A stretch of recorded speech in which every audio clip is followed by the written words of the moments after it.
I'm Marcus, 35, and I always thought my little brother Noah and I would have each other's backs forever. But when I showed up at his wedding last spring, I found myself sitting on a metal folding chair next to the kitchen, while everyone else enjoyed the celebration from beautiful white Chiavari chairs at decorated tables. Even my ex-girlfriend had a better seat than me. That moment taught me something about family that I never wanted to learn. Before I tell you how I walked out of my brother's wedding with 200 people watching, drop a comment letting me know where you're watching from, and subscribe if you've ever had to stand up for yourself against family. Noah is 4 years younger than me, but growing up, that age gap never mattered. We shared a bedroom until I was 13, building elaborate pillow forts and staying up late trading baseball cards.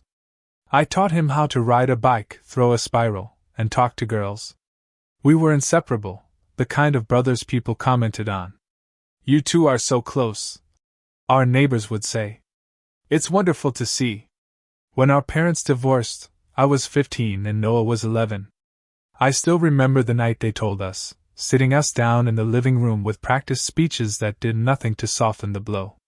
Our dad Gerald moved out the next weekend, taking half the furniture and leaving a hollow feeling throughout our suburban home.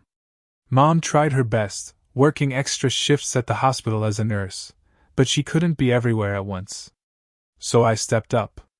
I made sure Noah got to school on time, helped with his homework, and tried to fill the dad-shaped hole in his life. I skipped parties to take him to baseball practice, and saved my summer job money to buy him new cleats when he made the travel team. That was just what brothers did, I thought. My teenage years weren't kind to me physically. While Noah inherited our dad's natural athleticism and metabolism, I struggled with my weight.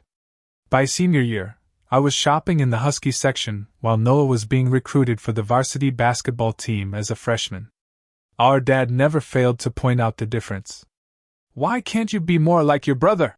became a common refrain during our weekend visits to Dad's condo. "Noah's staying fit. You should try harder." I went to the state university on a partial scholarship, studying graphic design while working part-time to send money home to help Mom with bills. Noah got a full ride to an Ivy League school for business, with Dad bragging to anyone who would listen about his son, the future Wall Street whiz. After college, I'd built a decent career at a mid-sized marketing agency in the city, creating campaigns for local businesses and the occasional regional brand. I wasn't setting the world on fire, but I was proud of my work.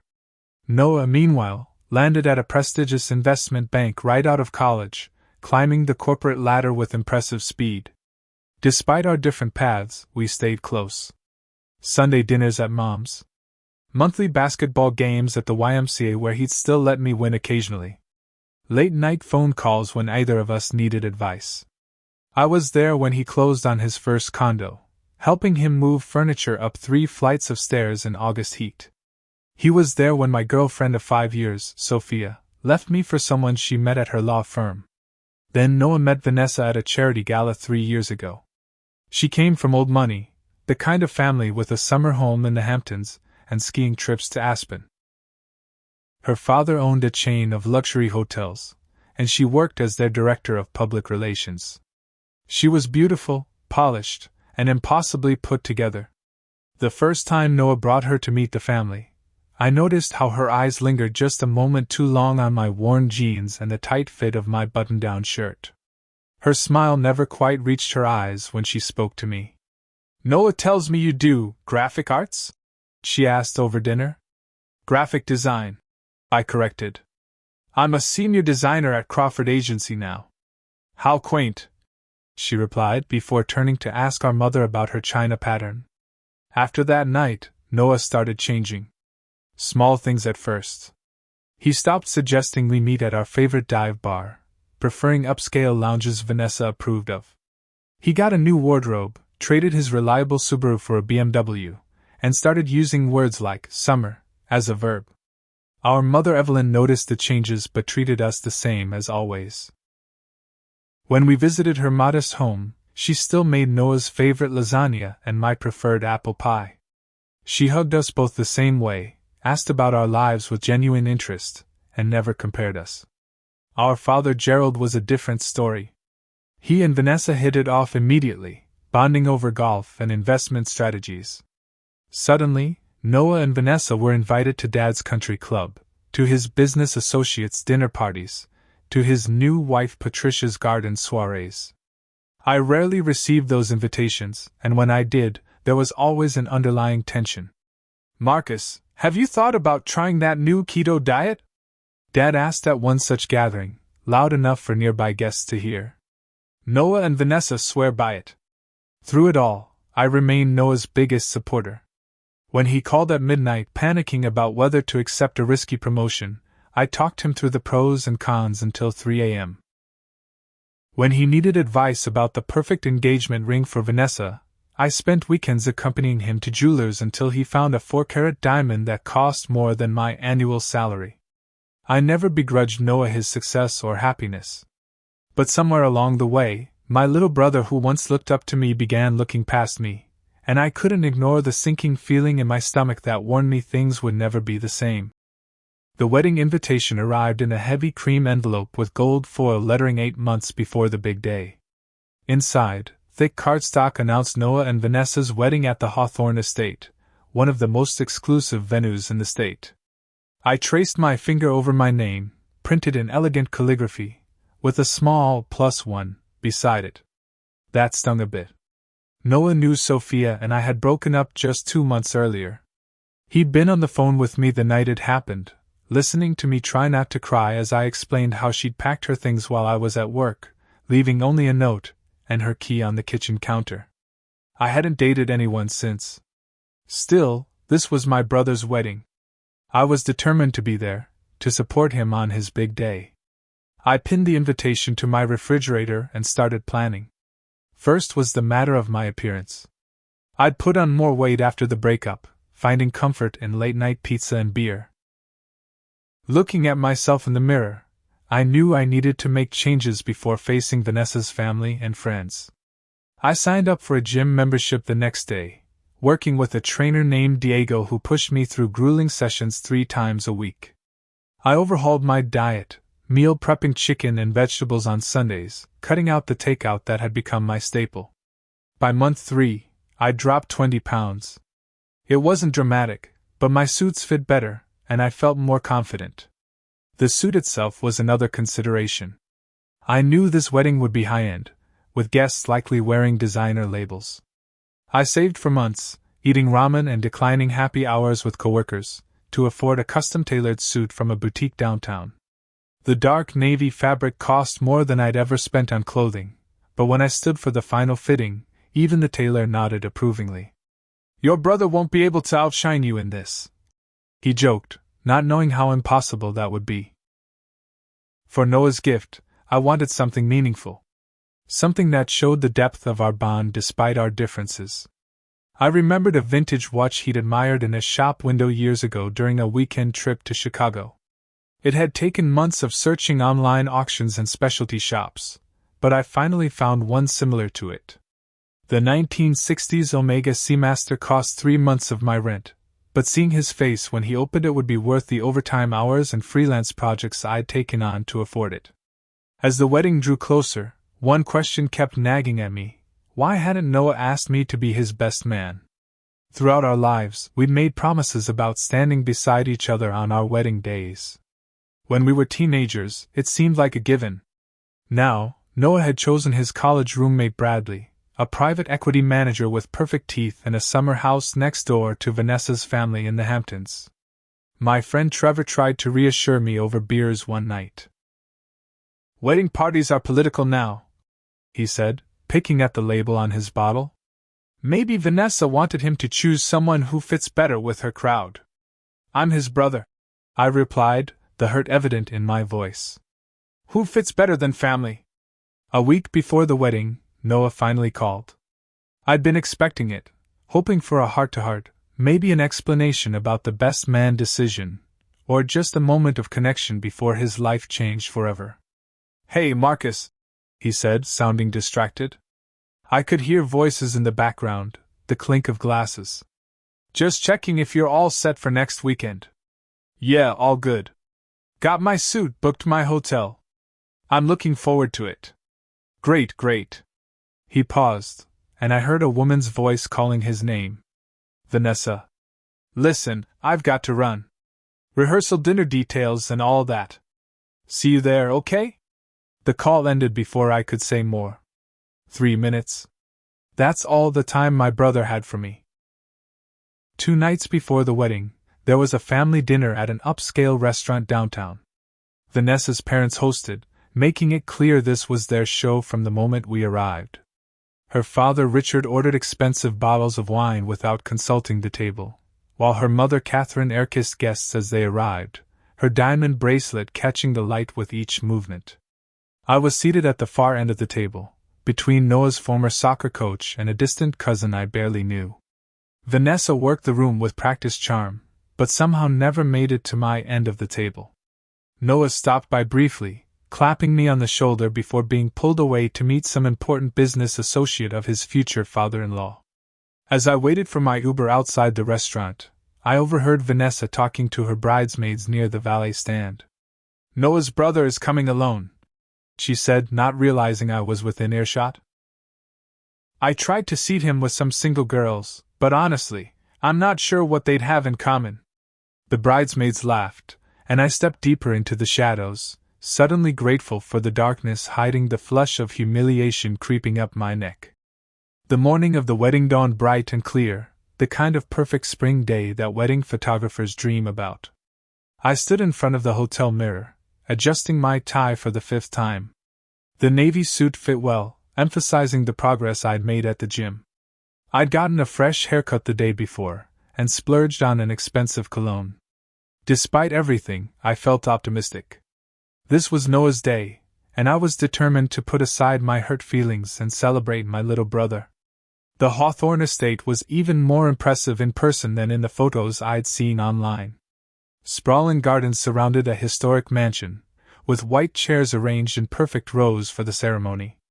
Flower arrangements taller than me flanked the aisle, and a string quartet played softly as guests arrived. This was easily a $500,000 wedding, maybe more. I arrived early, hoping to see Noah before the ceremony. The groomsmen were supposed to be in the east wing of the mansion, according to the wedding program. When I approached, a coordinator with a clipboard stopped me. "I'm sorry, this area is for the wedding party only," she said. "I'm Noah's brother," I explained. "I just wanted to wish him luck." She checked her clipboard, frowning slightly. "I don't see you on the list for pre-ceremony access. Maybe you could see him at the reception." I retreated, trying to ignore the sting of being treated like just another guest at my own brother's wedding. As I walked toward the ceremony area, I heard someone call my name. Turning, I froze in place. Sophia. My ex-girlfriend was walking toward me, looking stunning in a pale blue dress, her arm linked with a tall, athletic man I didn't recognize. "Marcus!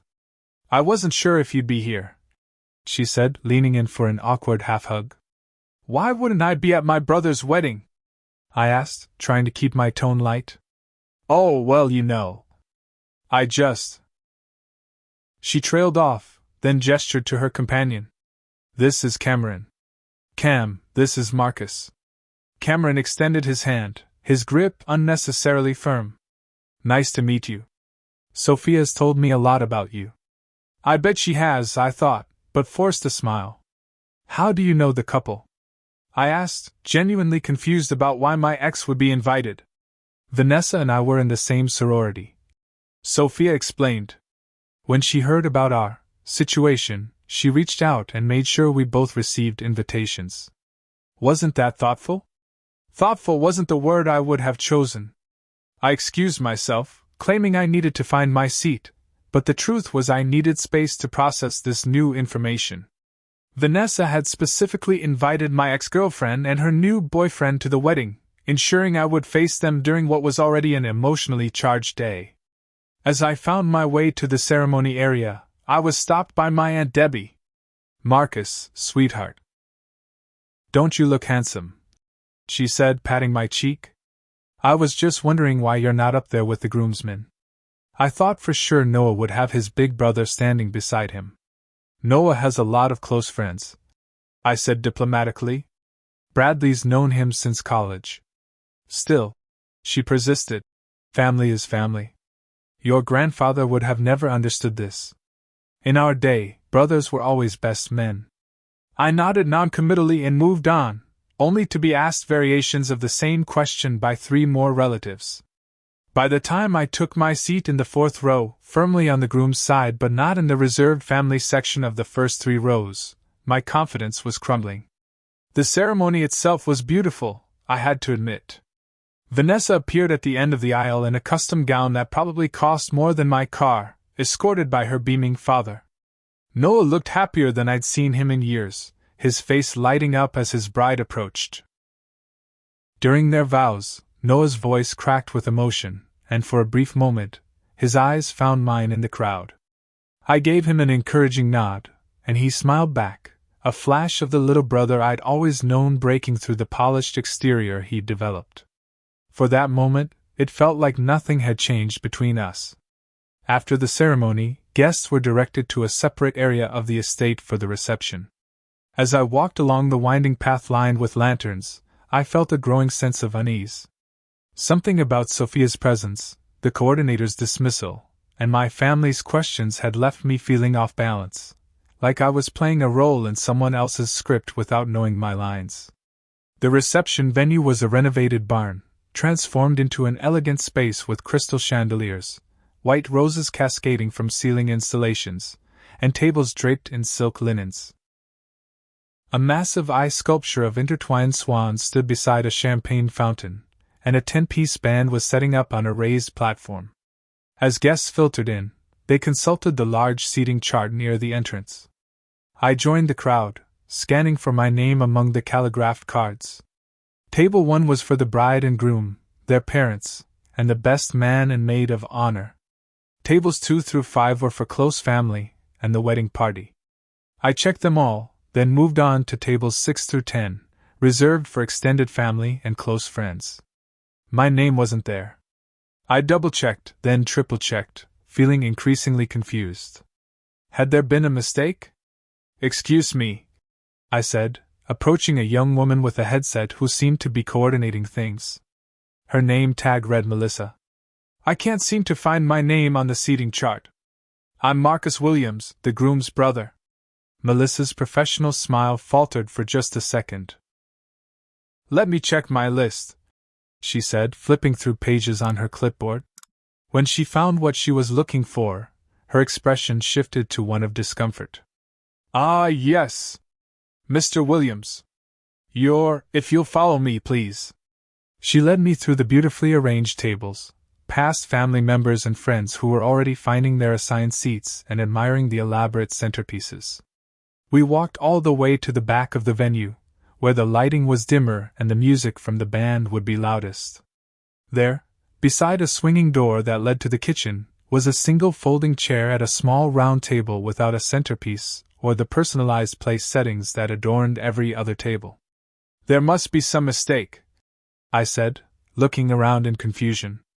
Melissa's professional demeanor couldn't quite hide her embarrassment. "I'm sorry, but this is the assignment I was given. If you have any concerns, you might want to speak with the bride or wedding planner." As she hurried away, I stood frozen, unable to process what was happening. This couldn't be right.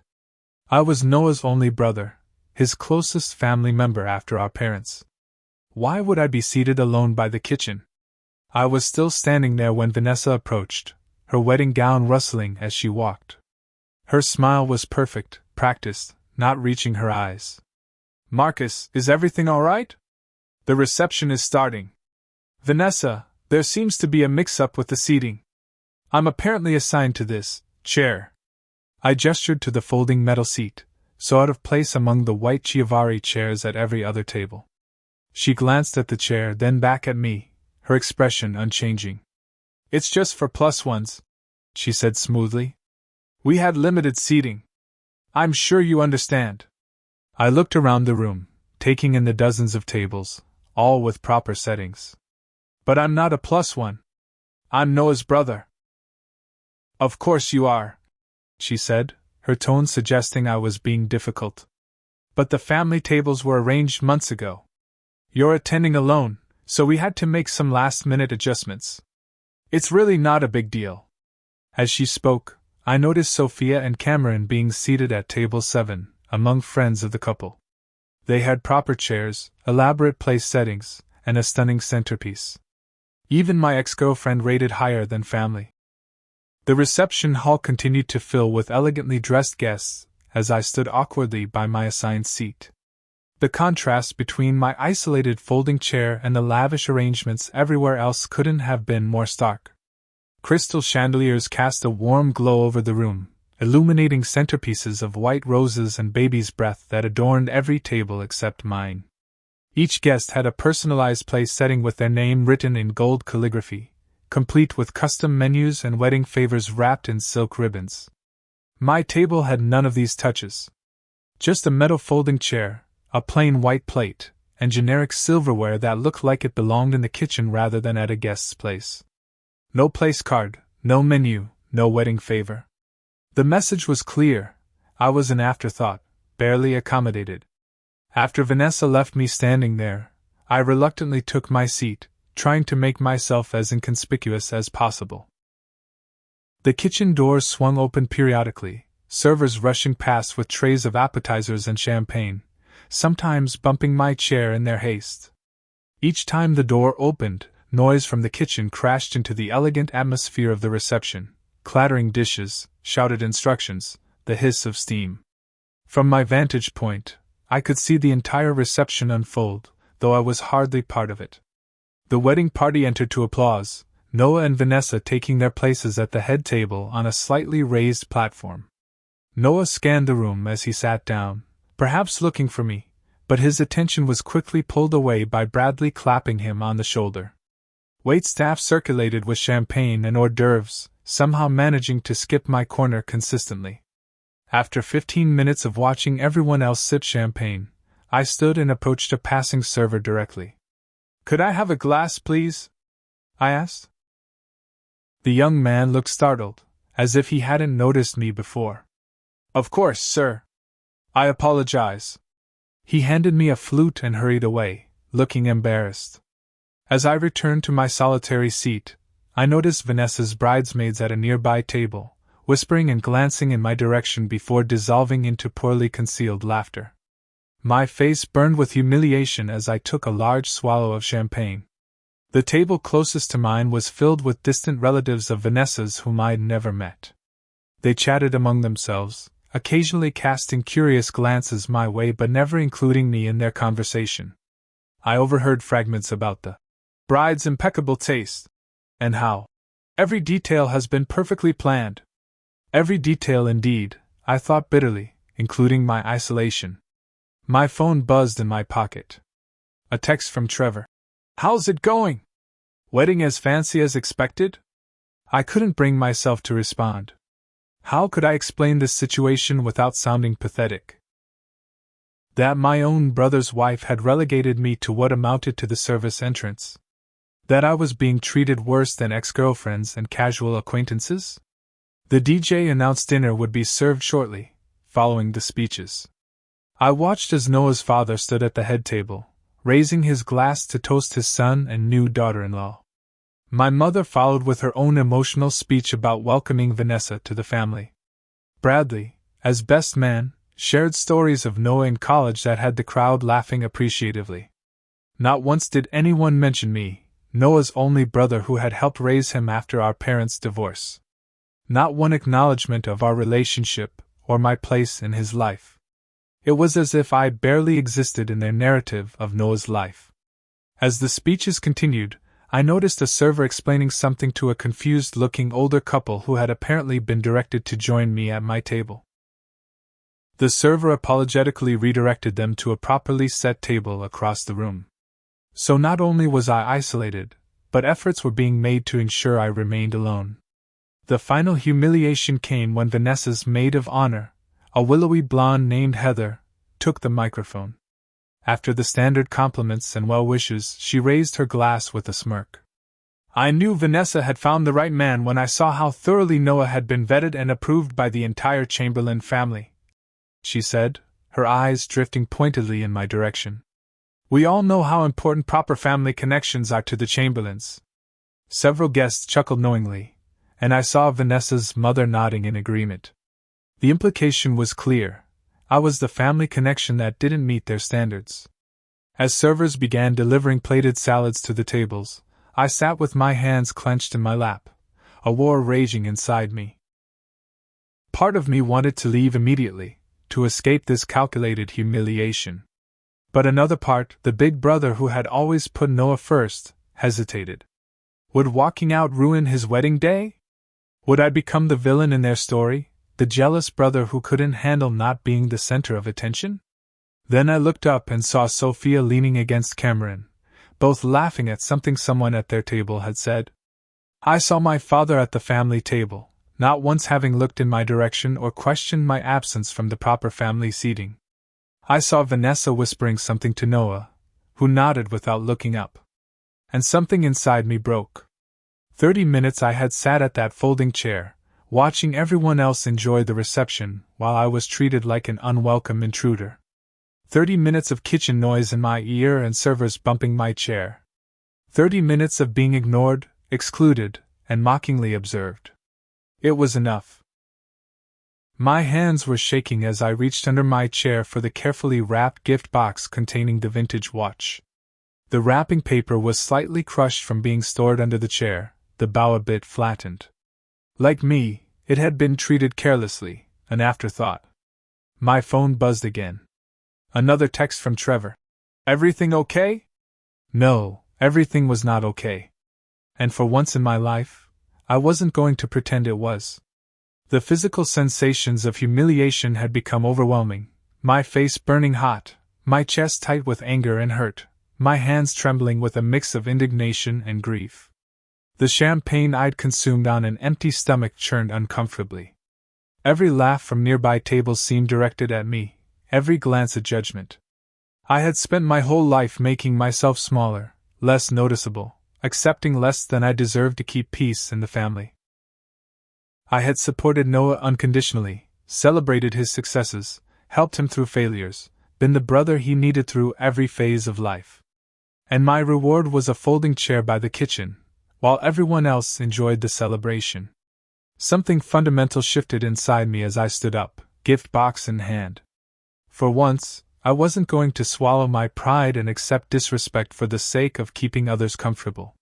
For once, I was going to acknowledge my own worth. The decision crystallized in an instant of perfect clarity. I would not stay where I wasn't truly wanted. Not anymore. Not even for Noah. With the gift box clutched in my hands, I stood up from the folding chair that had become a symbol of my diminished value in my brother's life. The metal legs scraped against the floor, drawing a few curious glances from nearby tables. I straightened my shoulders, adjusted my tie, and began walking toward the head table where Noah and Vanessa sat, seemingly in their own perfect world. The band was playing softly in the background as the best man finished his toast. People were laughing, clinking glasses, completely unaware of the storm brewing inside me. As I approached, Vanessa noticed me first, her practiced smile faltering slightly as she nudged Noah. I stopped directly in front of their table, waiting until Noah looked up and our eyes met. For a moment, I saw confusion in his expression, then dawning realization as he glanced around and perhaps finally understood where I had been seated. Marcus? He questioned, his voice carrying in the sudden lull between songs. The room didn't fall silent immediately, but a wave of quieting conversations spread outward from our position as people sensed something unplanned was happening. Vanessa's smile became fixed, her knuckles white around her champagne flute. I wanted to give you your gift, I said, my voice steadier than I expected. Before I go. Go? Noah looked genuinely confused. The reception just started. I placed the carefully wrapped box on the table between them. I spent months tracking this down for you. It's like that vintage Omega you admired in Chicago years ago. Remember that weekend trip? When we talked about being each other's best men someday? Noah's face flushed. Marcus, this isn't the time. When is the time, Noah? When was I supposed to matter enough to be treated like your brother? Not like some unwanted obligation to be hidden by the kitchen? Vanessa cut in, her voice low but sharp. You're making a scene. This is our wedding day. Yes, it is, I agreed, turning to face her directly. And on your wedding day, you decided my place was on a folding chair by the kitchen while everyone else got proper seating. Even my ex-girlfriend, who you specifically invited. It's just for plus ones, you said? Well, I looked around. Everyone else had a seat. Even the plus ones. By now, the room had fallen completely silent. All eyes were on us, the beautiful bride, the handsome groom, and the overweight brother in the navy suit causing a disruption. Noah stood up, reaching for my arm. Marcus, let's talk about this privately. I stepped back, out of his reach. There's nothing to talk about. I get it now. I'm not the kind of brother that fits into your new life. I'm not polished enough, successful enough, thin enough to be at the family table. That's not true, Noah protested, but his eyes darted to Vanessa, undermining his words. I picked up the gift again, holding it between us. You know what? I don't think you deserve this after all. It represents a relationship I thought we had, but clearly don't. Then I turned to the stunned guests, making eye contact with my father, who was finally looking at me with his full attention. For anyone wondering where I'd been sitting, I announced, it was on a folding chair by the kitchen. Because apparently that's what family is worth these days. I turned back to Vanessa and Noah, placing the gift back on the table with deliberate care. Congratulations on your wedding. Plus one this. With that, I turned and walked toward the exit, my heart pounding so hard I could feel it in my throat. The silence behind me was absolute for 3 long seconds, then erupted into shocked whispers and uncomfortable murmuring. Marcus! Noah's voice called after me. Marcus, wait! I didn't stop, pushing through the double doors and out into the evening air. The sun was setting, casting long shadows across the manicured grounds. I headed straight for the parking lot, keys already in hand. Before I could reach my car, I heard running footsteps behind me. Noah caught up, slightly out of breath, his perfect tuxedo now rumpled. What the hell was that? He demanded, grabbing my shoulder to stop me. I shrugged off his hand. That was me finally standing up for myself. You embarrassed me in front of everyone, he said, his voice rising. On my wedding day. And you humiliated me, I countered, shoving me in a corner like something to be ashamed of. Do you have any idea how that felt? To watch everyone else being treated with respect while I was literally placed by the service entrance? I didn't know about the seating, Noah said, running a hand through his carefully styled hair. Vanessa handled all those details. And you never thought to check? To make sure your only brother was being treated properly? Or did you just not care? Of course I care, he insisted. You're my brother. Am I? Because it doesn't feel that way. Not being your best man, I could understand. But this? This was deliberate, Noah. This was Vanessa making it clear I'm not good enough for your new life, and you letting her do it. Noah's expression shifted between anger and guilt.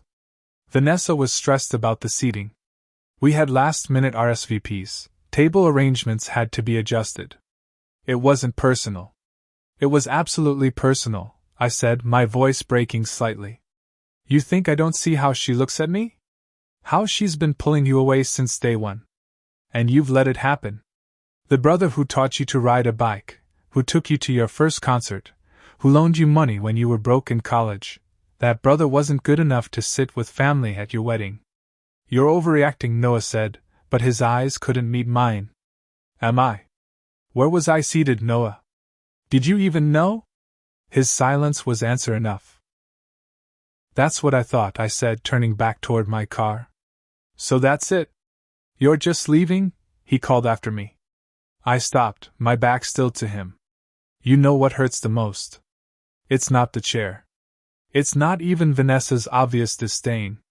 It's that you've forgotten who was there for you when it mattered. When Dad left, when you didn't make varsity your sophomore year, when you bombed that first big interview, who stayed up all night with you? Who believed in you when no one else did? Me. I was the one constant in your life, Noah. And now I'm not even worth a proper seat at your wedding. When I turned back, I was surprised to see tears in Noah's eyes. Marcus, please. Come back inside. We can fix this. No, we can't. Not today. I unlocked my car door. Maybe someday, but right now, I need to go somewhere I'm actually wanted. What about Mom? What about the rest of the family? Tell them whatever you want. Tell them I wasn't feeling well.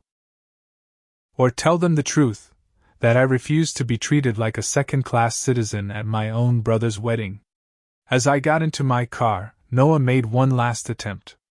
I didn't know, Marcus. I swear I didn't know. That's the problem, I said quietly. You should have. I drove away with my hands shaking on the steering wheel, watching Noah's diminishing figure in my rearview mirror. He stood in the parking lot, still in his wedding tuxedo, watching me leave. The first tears didn't come until I hit the highway, and then they wouldn't stop. Years of putting Noah first, of supporting him unconditionally, of being his rock, all seemingly forgotten in the face of Vanessa's social aspirations. I had lost my brother long before today, I realized. The wedding had just made it official. My phone began buzzing incessantly about 20 minutes into my drive. Text messages from my mother, concerned and confused. A surprising message from my Aunt Debbie saying she was proud of me for standing up for myself. Several missed calls from Noah. I ignored them all, focusing on the road ahead and the strange mixture of grief and liberation washing over me. When I reached my apartment, I sat in the parking lot for a long time, unable to summon the energy to go inside. The reality of what I'd done was setting in. I had walked out of my brother's wedding, created a scene, possibly burned a bridge that could never be rebuilt. Yet beneath the guilt and uncertainty, there was something else, a sense of having finally honored my own worth. For once, I had refused to accept disrespect, even from family. Especially from family. I climbed the stairs to my apartment slowly, undid my tie, and collapsed onto my couch still wearing my expensive navy suit. The empty apartment echoed with silence, a stark contrast to the celebration I'd left behind. And then, alone in the quiet, I finally let myself break down completely. The morning after the wedding, I woke up still wearing my dress pants and undershirt, having eventually dragged myself to bed but lacking the energy to fully undress. My phone showed 17 missed calls and 32 text messages. I ignored them all, pulling the covers over my head and drifting back into merciful unconsciousness. It was past noon when a persistent knocking at my door finally forced me to get up. Through the peephole, I saw Trevor standing in the hallway, holding a pizza box and a 6-pack of beer. "I'd brought reinforcements," he said when I opened the door, taking in my disheveled appearance with a concerned expression. "Based on your radio silence, I figured things didn't go well." I stepped aside to let him in, grateful for his presence. That's the understatement of the century. Over pizza and beer, I recounted the whole humiliating experience: the folding chair by the kitchen, Vanessa's dismissive attitude, Sophia's presence, and my eventual dramatic exit. Trevor listened without interruption, his expression shifting between disbelief and indignation on my behalf. "So let me get this straight," he said when I finished. "They put the groom's only brother by the kitchen service entrance while your ex-girlfriend got premium seating? That's beyond messed up." "I keep wondering if I overreacted," I admitted, picking at the label on my beer bottle. "It was his wedding day." "No way," Trevor said firmly. "You weren't asking for special treatment. You were asking for the basic respect due to immediate family. They're the ones who ruined their own wedding by treating you like that." His validation helped, but it didn't erase the knot of conflicting emotions in my chest. Anger, hurt, vindication, and guilt all warred for dominance. The next day, I still couldn't face checking my messages, but a gentle knock at my door in the evening revealed my mother standing there, her eyes tired but kind. "Can I come in?" she asked. I nodded, stepping aside. Unlike Trevor, she didn't need the full story, she'd witnessed enough herself. "I should have noticed sooner," she said once we were seated at my small kitchen table. "Where you were sitting. The way they treated you. I was so caught up in the ceremony and Noah's happiness that I didn't see what was happening to you. It's not your fault, Mom. No, but it wasn't right. She reached across the table to squeeze my hand. I want you to know that I understand why you left. And I'm not angry with you. Is Noah? I asked, finally voicing the question that had been tormenting me. She sighed.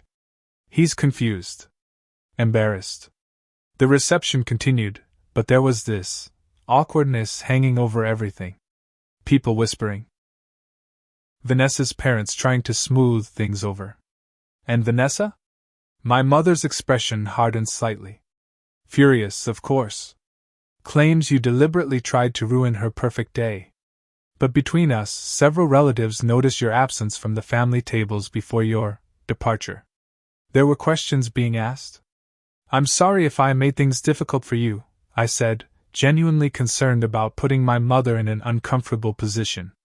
Don't apologize for standing up for yourself, she replied firmly. I raised you both to know your worth. I just wish Noah remembered that too. She stayed for dinner, filling me in on the aftermath. The wedding had continued, but with a noticeable pall over the festivities. Noah and Vanessa had left early the next morning for their honeymoon in the Maldives, leaving the fallout for their return. After my mother left, I finally gathered the courage to check my messages.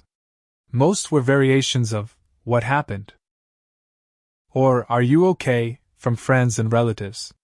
Noah had sent several texts, ranging from angry, "How could you embarrass me like that?" to pleading, "Please call me. We need to talk." The most surprising message came from my father, who had barely spoken directly to me in years. "I saw where they sat you," his text read. "It wasn't right. Call me when you're ready." That simple acknowledgement from the man whose approval I'd sought for decades cracked something open inside me. Not forgiveness for years of favoritism, but a small validation that even he recognized the line that had been crossed. Over the next few weeks, I focused on rebuilding my routine and sense of self. I continued my gym sessions with Diego, finding unexpected solace in the physical exertion. I threw myself into projects at work, earning praise from clients that helped restore my professional confidence. I also joined a support group for adult siblings, finding comfort in others' stories of complicated family dynamics. Hearing their experiences helped me realize I wasn't alone in my struggle to balance family loyalty with self-respect. One unexpected development came from my continuing fitness journey. What had started as a way to look better for the wedding became a genuine source of joy and pride. I joined a Saturday morning hiking group, making new friends who knew nothing about my family drama and accepted me exactly as I was. A job opportunity opened up at a more prestigious agency across town, offering better pay and more creative control. In the past, I might have hesitated, doubting my worthiness for such a position. Now, I applied confidently and was called for an interview. 3 weeks after the wedding, as I was preparing for that interview, Noah texted again. They were back from their honeymoon, and he wanted to talk. I wasn't ready, so I simply replied, "I need more time." His response surprised me. "I understand. Take the time you need. I'm sorry." It was the first real apology he'd offered, without qualifications or excuses. It wasn't enough to heal the breach between us, but it was a start.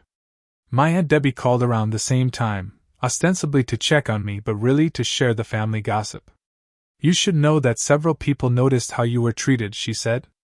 "Your cousin Rachel told Vanessa's mother right to her face that it was shameful to treat family that way.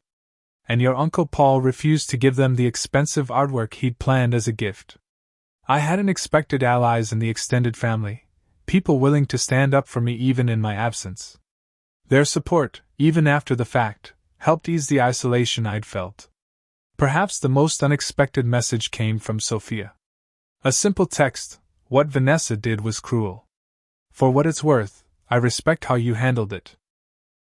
Coming from the woman who had once found me not worth staying for, this validation carried a peculiar weight. Not because I wanted her back, that ship had sailed, but because it confirmed that others could see the injustice, that I wasn't overreacting. I declined the invitation to Thanksgiving at Noah and Vanessa's new home, choosing instead to volunteer at a local shelter with Trevor and then have a quiet dinner with my mother. It was the first major holiday I'd spent apart from Noah since our parents' divorce, a tangible marker of how much had changed. Setting boundaries proved surprisingly liberating. I stopped automatically answering Noah's texts. I declined invitations that felt obligatory rather than genuine. I began to build a life defined by my choices rather than my role as Noah's supportive brother.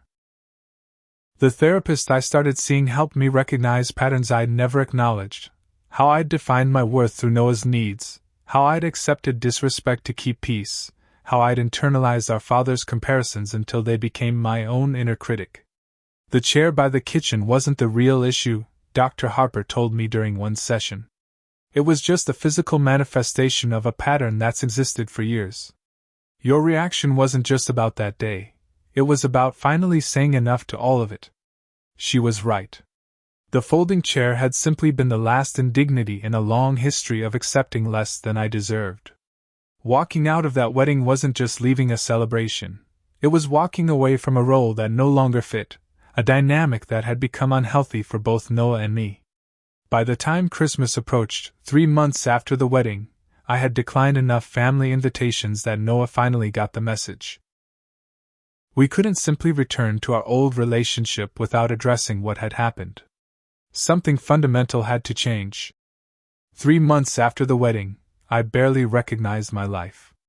I'd accepted the position at the new agency, where my ideas were valued and my confidence grew daily. My continuing fitness journey had me down 40 pounds from my pre-wedding weight, but more importantly, I moved through the world with a new sense of belonging in my own body. My apartment, once just a place to sleep, had become a true home, decorated intentionally with art and furniture I loved rather than just what was convenient. The most significant change, however, was internal. I no longer measured my worth against Noah's accomplishments, or our father's approval. I had stopped apologizing for taking up space, for having needs, for expecting basic respect. After weeks of brief text exchanges, Noah finally called directly. "Can we meet?" he asked, his voice tentative. "Just to talk." Neutral territory.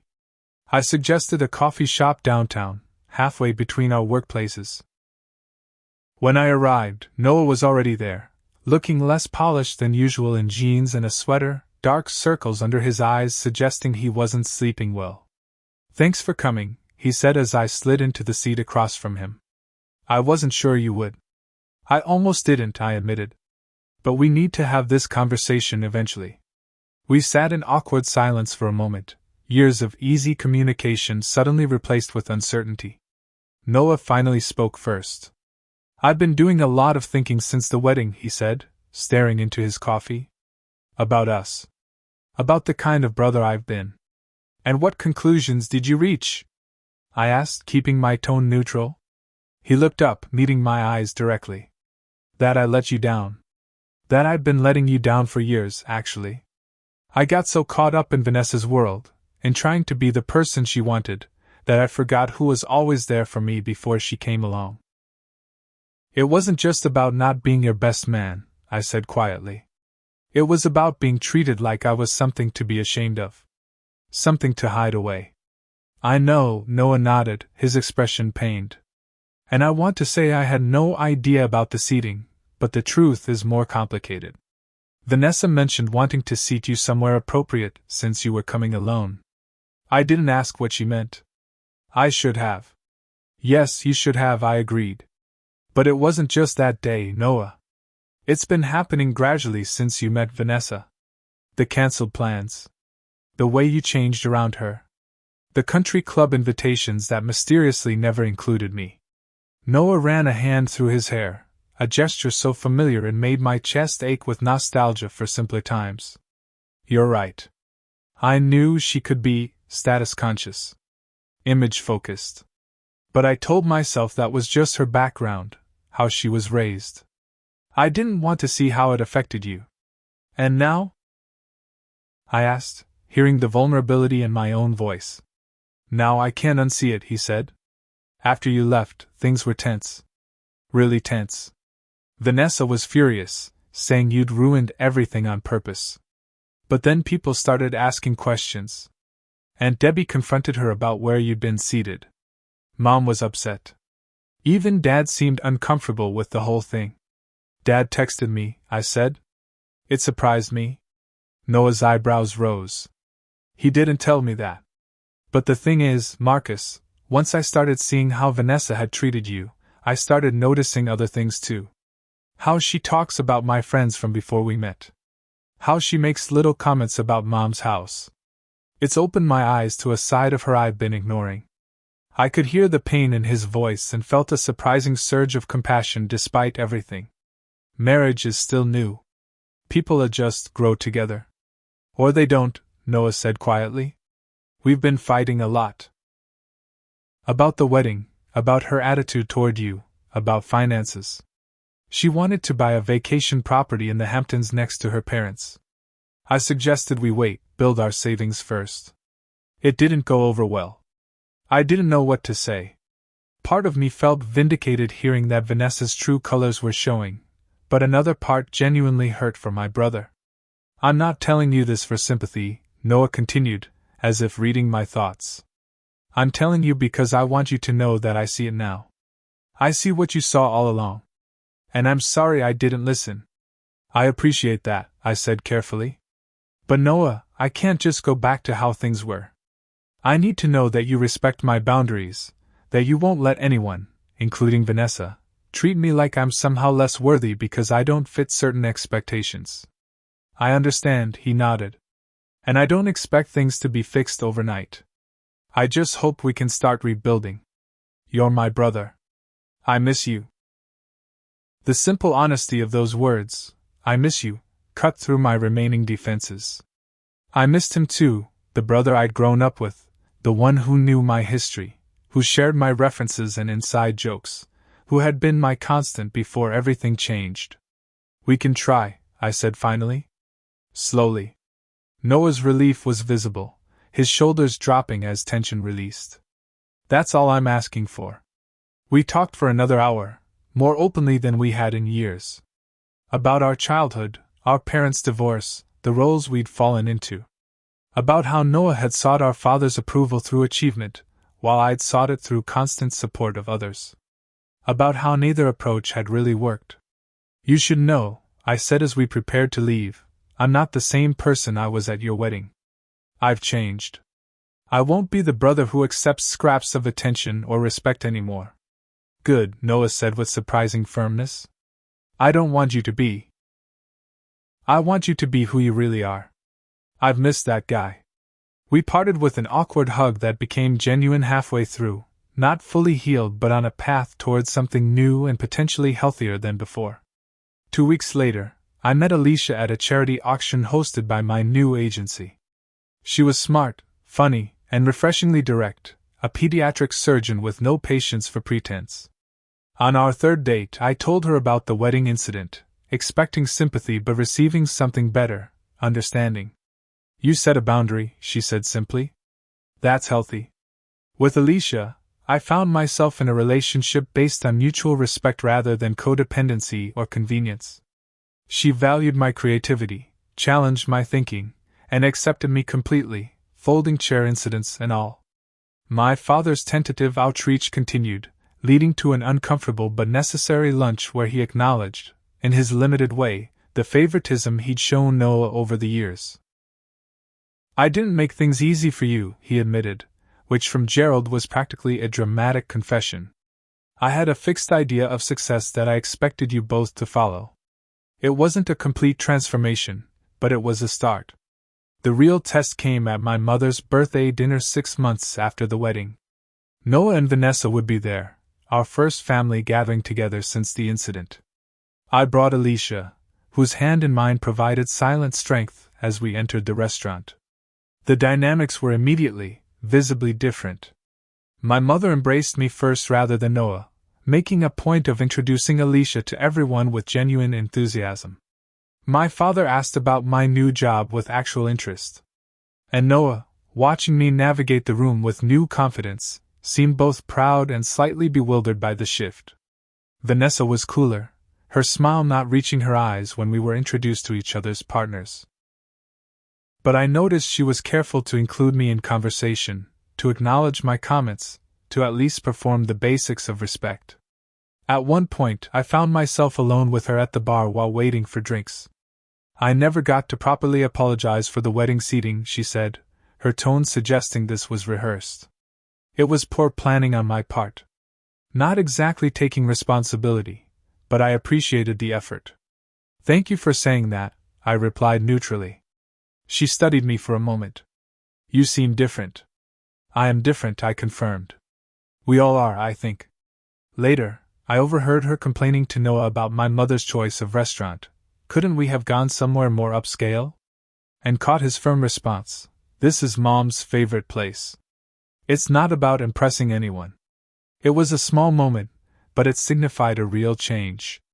Noah was finding his own boundaries, his own voice apart from Vanessa's influence.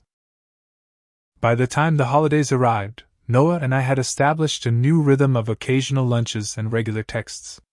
Our relationship wasn't what it had been, perhaps it never would be again, but it was evolving into something more honest, more equal.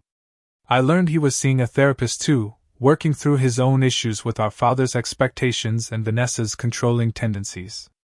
The family Christmas gathering was held at my mother's house, with Alicia by my side and Noah bringing a surprisingly subdued Vanessa.